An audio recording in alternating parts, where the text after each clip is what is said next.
Welcome back to another episode of A Tryst with Statecraft. I'm your host, Teresa Kuruvila, Managing Editor at Project Statecraft, a youth-run policy think tank.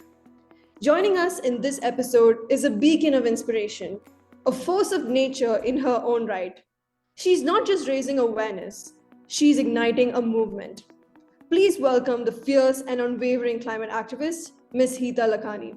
A little bit about Ms. Lakhani before we get started. She is a climate educator and entrepreneur dedicated to empowering and mobilizing youth and vulnerable groups in addressing climate change, engaging in intergovernmental decision-making in climate action. As founder and director of the ClimAct Foundation, and with a master's in environmental studies from Tehri University, she is dedicated to nurturing change makers who combat the climate crisis with knowledge-based action. Heeta was introduced to the United Nations climate change process at COP21 in 2015 and served as the global focal point for the UNGO during 2020 and 2021, thereby playing a pivotal role in elevating youth voices on the global stage. She has co-founded the Youth Negotiators Academy in 2022 to promote inclusivity in national delegations by training youth to be effective negotiators in the UN intergovernmental processes. In retrospect, today's guest is a stalwart in igniting conversations on the important topics discussed on climate change. Ms. Heeta Lakhani, it is an honor to have you at this episode of A Tryst with Statecraft. Thank you so much, Teresa. It's an absolute pleasure to be here with you today. Pleasure is all mine. So before we get started on the interview, tell us what really ignited the spark in you to finally bring up a topic that has been discussed for quite some time, be it generations before, and clearly a conversation generations will have after, about the ongoing climate crisis. Ever since I was a child, for me, I was always interested in environment and nature. And most kids are, most kids like to be out and sort of play in the mud or, look after an animal or a bird or whatever. And I was entirely all of that. And I remember this defining moment when I was around 13 and coming home from school. And I lived in the city of Mumbai, and this was the route passed by Marine Drive. And there was a beautification project for the Marine Drive that we see today. And they were transplanting these coconut trees. So it was one such afternoon as I was coming home from school, and there was a tree that had probably just been uprooted. It was lying horizontal on a trailer, and I could see it, in its full glory, but lying horizontal. So the roots were out, you could see the entire root system, the trunk and the trees and the majestic tree. But instead of being vertical, it was horizontal. And that made me feel very helpless. That visual stays in my head until today.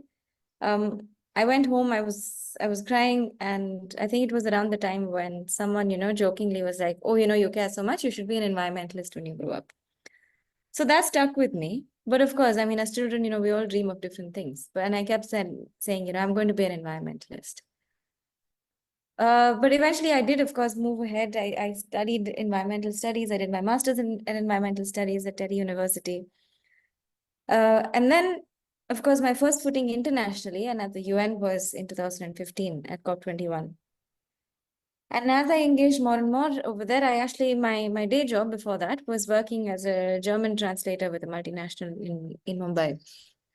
So when I came back from COP21, I, of course, was still very, very lost about the whole process. I didn't know what was happening. I didn't know how to engage, but that passion in me came back. And I was like, I wanted to be in the environment space ever since I understood, what it was.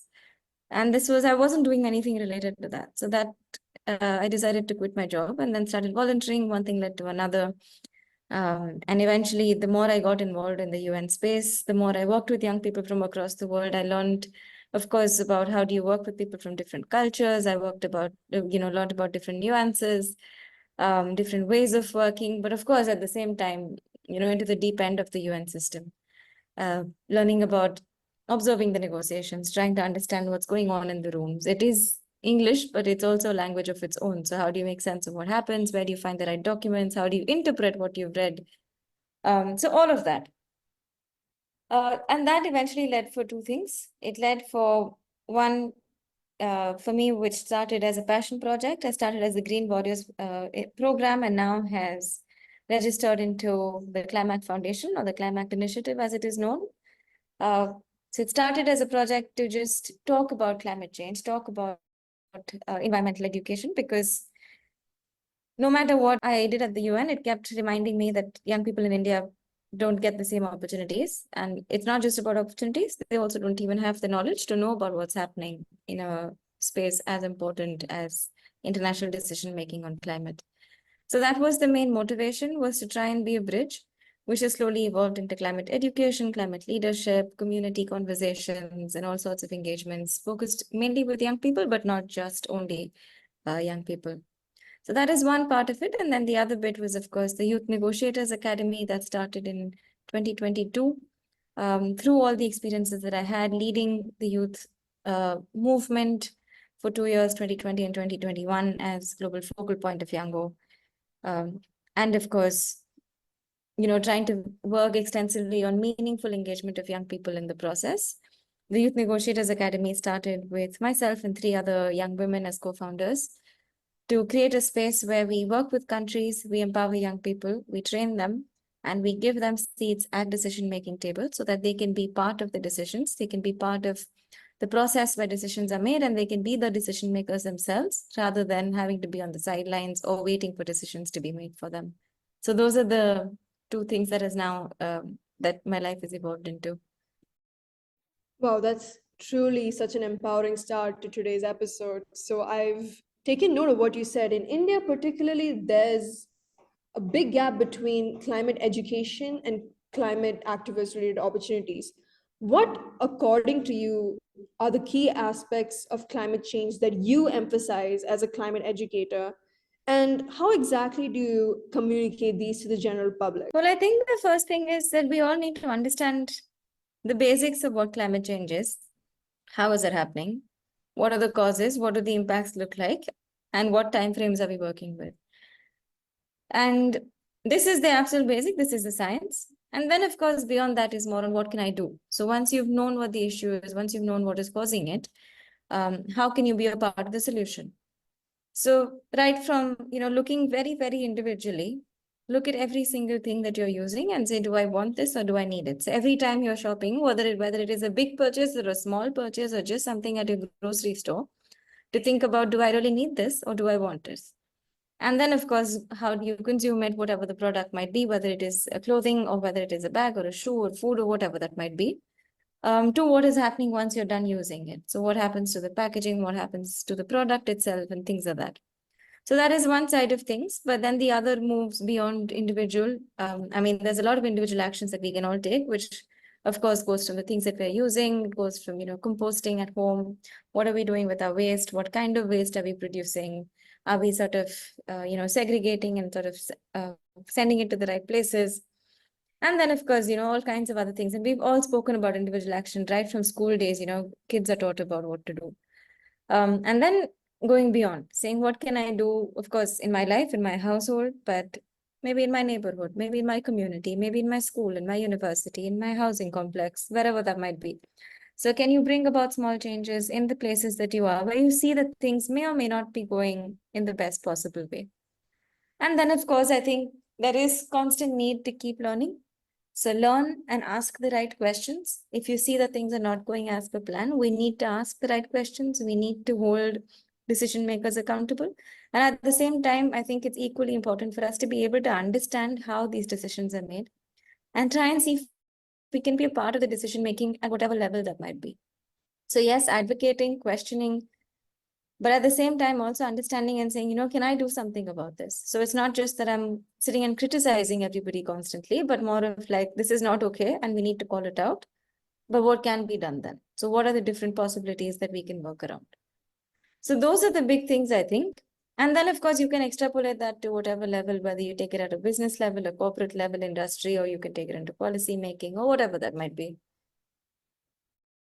Oh, so clearly it's a conversation we should be having in all domains. The thing about climate change, considering that it's something so universal and global and affected regardless of which part of the world you're from. So it's clearly something that we have to initiate in all spheres, be it a simple conversation at home or a lesson being taught in school.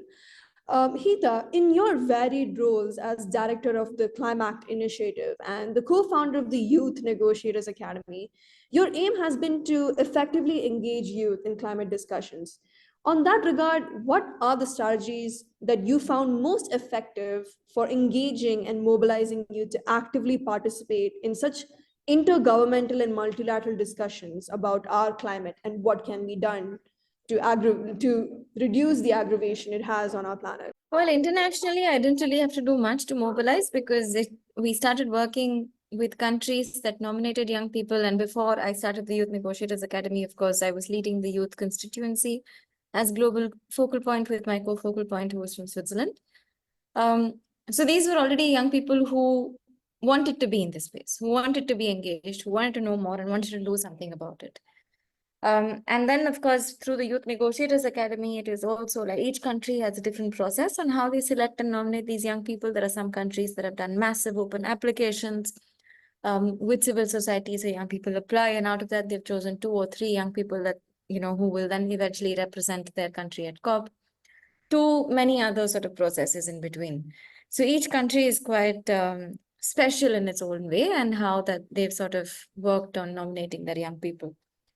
So they have basically already done the sort of pre-screening. So it's only the interested people who eventually come as part of the Youth Negotiators Academy, or at least have some sort of inkling to be a part of the system. So even though they might have not been to a COP earlier, a lot of them have been first-time negotiators, first time to a COP in itself, or, to the UN climate change negotiation process. When I say COP, it is still, the interest level is there, even though they might not exactly know what they're getting into.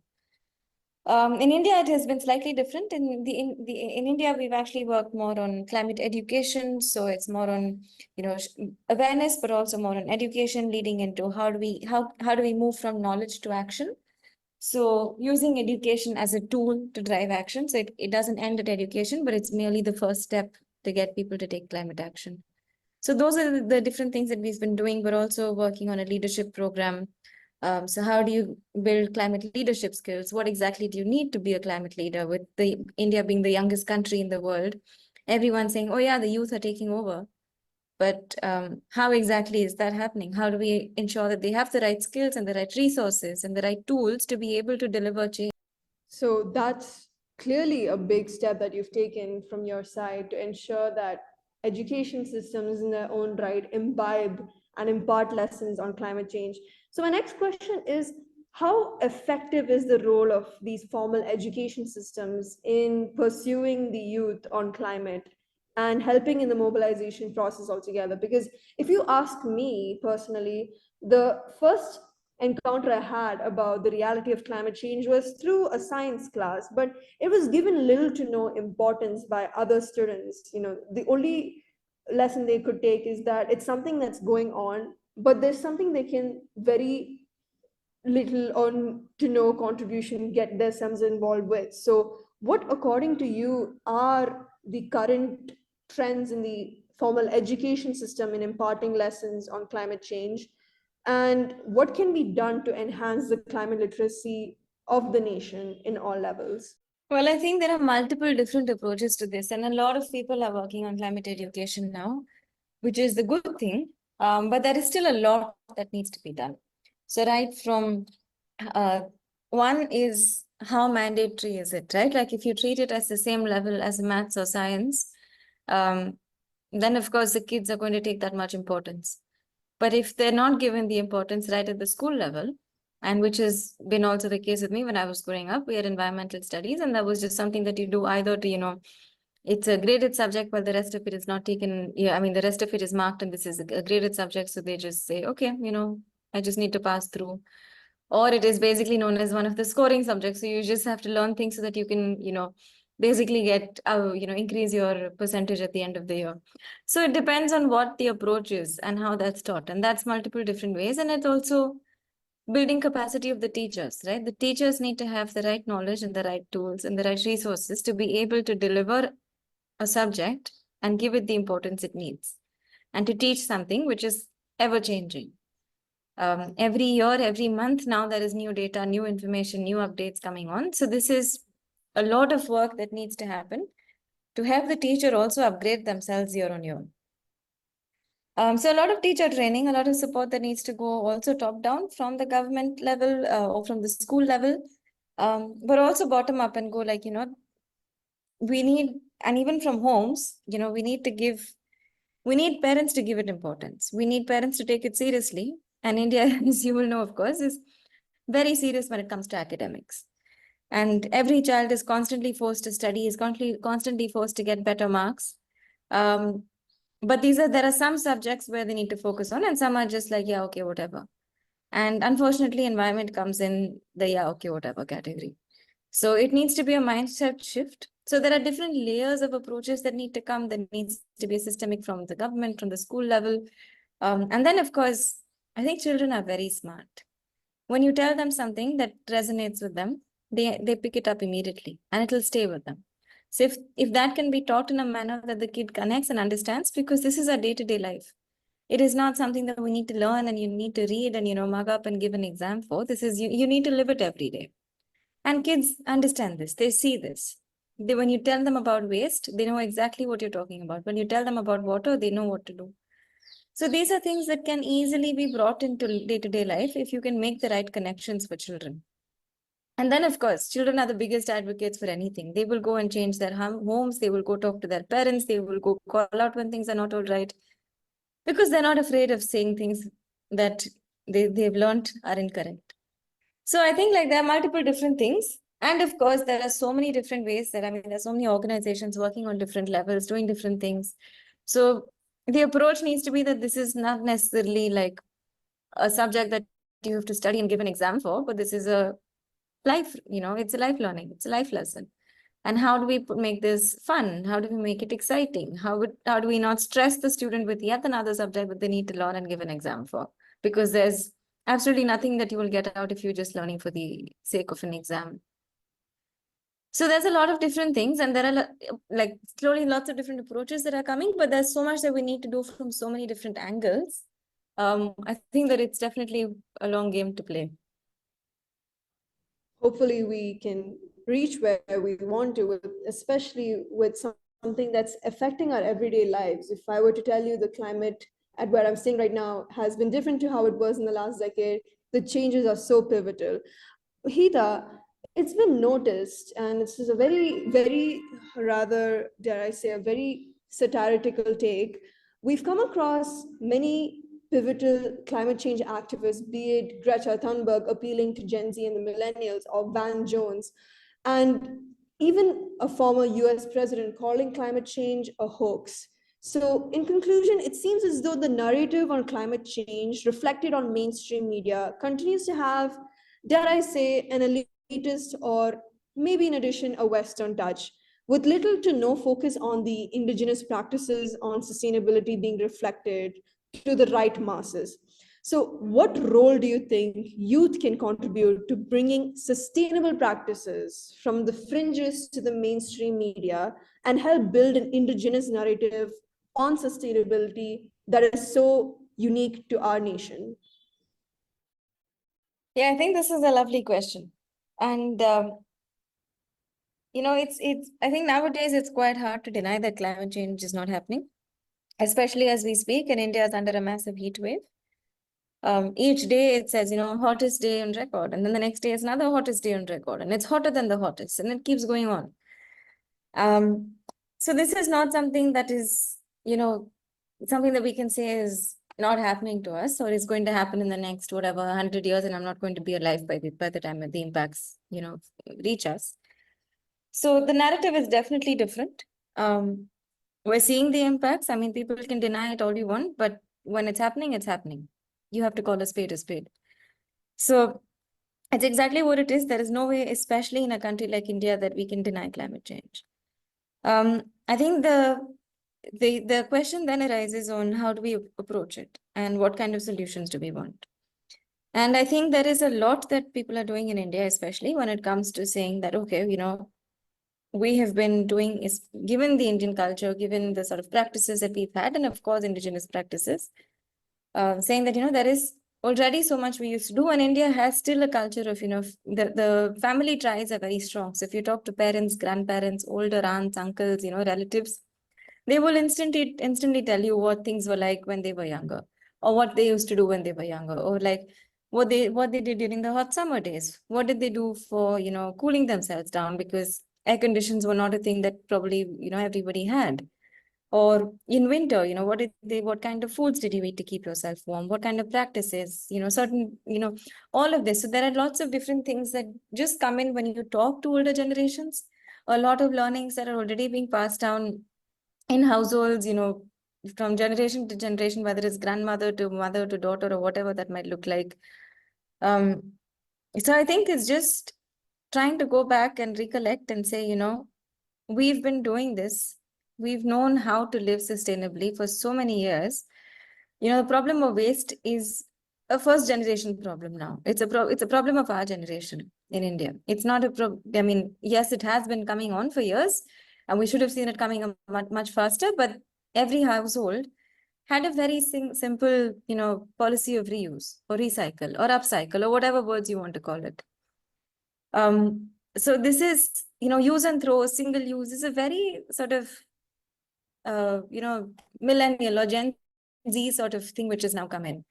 And so I think just going back to those practices, trying to understand what was happening. And then, of course, as you go deeper into it, just understanding, culture, understanding the role of, habit patterns, the role of arts, the role of storytelling, how, information, they a lot of storytelling and sort of culture, mythology, all revolved around the environment. So there is lots to do, lots to learn. And I think the important thing is to also unlearn habits, because it's with the advent of technology, social media, it is so easy now to connect to somebody in a very different part of the world. So there are, of course, great things and like a lot of boons of social media. But at the same time, I think it's also very important to go back and unlearn a few things. And maybe question and not necessarily blindly like believe everything you see. And even when we talk about sustainable, I mean, there are a lot of now new green sustainable products out there and all kinds of things. And I think the important thing is to not necessarily just take things at face value, especially when you're just talking about green or sustainability. Is to, I mean, I would suggest is to always question and say, when someone claims it is sustainable, what does it really mean? And is it really sustainable? Where is it coming from? And trying to ask as many questions as you can. And then, of course, I think, like I said, the biggest question to ask is, do I really want this or do I need it? So, like, do I need a pair of, whatever vegan slippers, which are absolutely, sustainable, this and that, whatever you might call it? Or can I still do with the existing shoes that I have at home? And it's as simple as that, to make a choice, and each individual has to make this for themselves. So, I mean, I'm digressing a little bit, but the point is that it is all so, like intertwined. It is all a part of the big picture. And we need to realize that these are solutions that we can do. Solutions are some of them are not very complicated. We just need to sort of think, we need to cross question, and also maybe unlearn a few things that we've been doing recently. Well, that's quite an insightful solution you've proposed, considering that we have to take in measures where we unlearn the practices of the previous generation and adopt ones of our own to make a unique and more sustainable future, considering that we are living in a very materialistic society where little to no importance is given on how our small actions snowball into a larger climate change crisis. So in the West, like I've mentioned earlier, we have Greta Thunberg, who's managed to garner youth and take on practices like Fridays for Future, or let it be the boycott of single-use plastic or quick or fast fashion products. So if that's happening in the West, what is happening for Indian youth back home? What, according to you, is preventing the building up of a lobby of the youth for climate change mitigation and the sustainability in Indian politics akin to those in the West? How can this gap be bridged, according to you? So I think the youth movement in India has also grown massively. When I started engaging first in 2015, there was a youth movement, yes, but it was very small. It was only in pockets. And then since the Fridays for Future and, other initiatives came up across the world, young people in India also, there were climate strikes that were happening across different parts of the country. I was participating in a few strikes that were being organized by young people. There was a bunch of different things. And now, of course, it looks different. It hasn't, like the striking movement looks different since COVID. A bunch of different things have, happened which have changed. And this is the nature of activism. This is the nature of movements where movements adapt, they change. And I think the important thing to keep in mind is that it is very different the way policy advocacy happens internationally, or especially how policy advocacy actually works in India, and the way decisions are made, the way we can intervene, the way we can sort of be a part of decision making looks very, very different than it looks in some Western countries. So I think that is the primary thing. And I think we shouldn't keep comparing ourselves to, oh yeah, they've been able to change certain things, or they've been able to pass bills, or they've been able to, strike and create this much awareness, because that's just that the ecosystem in India is very different, and it's not necessarily conducive to certain things like that. So there is a lot at stake, there's a lot at play, but at the same time, I think there are so many more young people in India who are now aware, who now know what's happening. They're all asking the right questions now. So I think we just need to continue doing that. We need to have more and more young people that understand climate change and understand it not just from the terms of carbon, not just from the terms of, emissions, understand the big picture of ecology, of biodiversity, of the environment, because this is a solution that is only going to be holistic. So we need to understand how energy and biodiversity and wildlife and natural resources and carbon and whatever else you say, like it is all part of the big system. We can't talk about any one and forget about the rest. So this is what we need. We need more holistic education, more holistic understanding of the problem and the solutions. And I think we just need for more and more young people to keep asking the right questions. And then at the end of the day, we need also intergenerational support. So we need to work across generations. We need to work with the elders in the room to be able to make change, because this is not going to happen by one generation alone. We definitely need support. But clearly, we're the ones taking the lead. We're the ones taking the charge. And I think we will continue doing so. I don't think no truer words have not been spoken. I think it's so important to keep conversations about climate change persistent in households. If you start in your own home about something so pivotal in our lives like climate change, I think it can really transcend and reach the right domains. So you've mentioned about the intervention of the government, either it's through passing policies or through bills. So recently there was a judgment of the Supreme Court on recognizing the effects of climate change. And it was also intertwined with the right to life, which, according to you, is it a beneficial step in this direction towards your mission as a climate activist? Well, I think to start off with, one, that now the Supreme Court is talking about climate change and is recognizing that it affects our right to life is a big step in the right direction. But at the same time, I think we need to look at the big picture.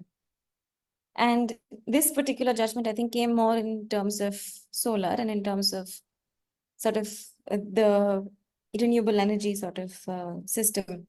And while it is absolutely important, like we do need to transition away from fossil fuels, especially in an economy like India, especially in a country that is as big and populous as India, yes, very, very, very necessary. We also need to see, and like I said in just a little while ago, I mean, we need to look at this holistically. So we can't have one solution at the cost of another. So no climate solution is a green solution if it is coming at the cost of another. So we can't have biodiversity loss, for example, to have solar energy plants, or like solar, to have solar panels put up. So we need to find a balance. We need to see what is important, because every single part of ecology is important for the solution. We need our forests, we need our grasslands, our wetlands, our mangroves, our rivers, our trees. every single part of the natural world to be able to fight the climate crisis. Not just in terms of mitigating, not just in terms of sucking carbon out of the atmosphere and locking it in the soil, but also in terms of reducing the risk, mitigating the impact of the risks of climate change. When there is a flood, it is the mangroves that are going to protect us, or the grasslands, or the waste, the marshlands, the wastelands, as we've been calling them. These are not necessarily wastelands. Just because we don't find value in them doesn't mean they're wastelands. So I think looking at things differently, there's a lot of conversation in India and also internationally on greening the deserts. But the deserts are an ecosystem of themselves. You cannot change one ecosystem to another and say, this is a climate solution. So we need to ensure that this is done looking at, systems holistically. At the end of the day, Mother Nature will take charge. So we can try, we can do what we want, we can bring all kinds of solutions, but we can't control the wrath of nature. And this is exactly what climate change is. You may believe it, you may not, you may have certain scientific thinkings, you may feel like, this is philosophy. But it is what it is. The planet will find its balance. The question is whether we're going to remain in that equation anymore. So I think that is the more important answer, is to say that how do we create the balance where we're still a part of the equation? Well, that's giving us all the suspense, to what extent can us as human beings be involved in this equation of the never-ending wrath of nature through her reigns in climate change? So we really do hope that conversations like the ones you ignite, whether it's at the ClimAct activity or at the UN, really do mobilize the youth towards the right direction in mitigating climate change. On that note, we come to the end of this interview. Heeta, I cannot thank you so much for your time today. It's really been an empowering conversation, something that has genuinely been overlooked by the factions of society, but has never had this much of an impact in our day-to-day lives, has been brought about through the conversations you create and the forums and pedestals that you've provided through your academy. I cannot thank you enough for your time today with us here at Project Statecraft. So I really do hope that your mission continues to remain persistent and you do bring in more youth, particularly those who are also equally passionate about your climate change mission, and keep them spirited till the very end. So thank you so much for your time, Ms. Heeta. It's truly been an honor to have you on board in today's episode. Thank you. It's been an absolute delight.